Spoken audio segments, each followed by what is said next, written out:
OFW Secret. Sila yung mga taong umiiyak na walang nakakakita. Para sa ito. Alam mo kung bakit? Kasi doon lang sila malaya. Doon lang sila pwedeng maging mahina. Kahit isang minuto lang. Sa harap ng kamera, nakangiti. Sa tawag, masaya. Pero pag pinatay na ang ilaw ng kwarto, doon lumalabas lahat. Yung pagka-homesick, yung pagod, yung takot, yung tanong na hanggang kailan pa to. They cry quietly.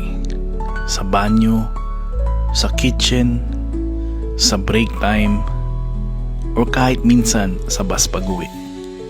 Walang nakakarinig, walang nakakakita.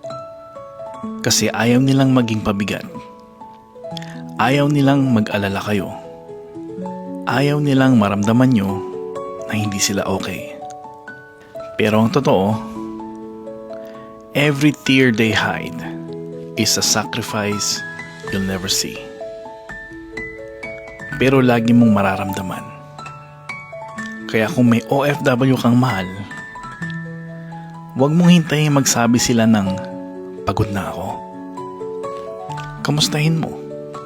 Kausapin mo. Ipaalala mo na hindi sila nag-iisa. Behind every brave smile is someone who cries.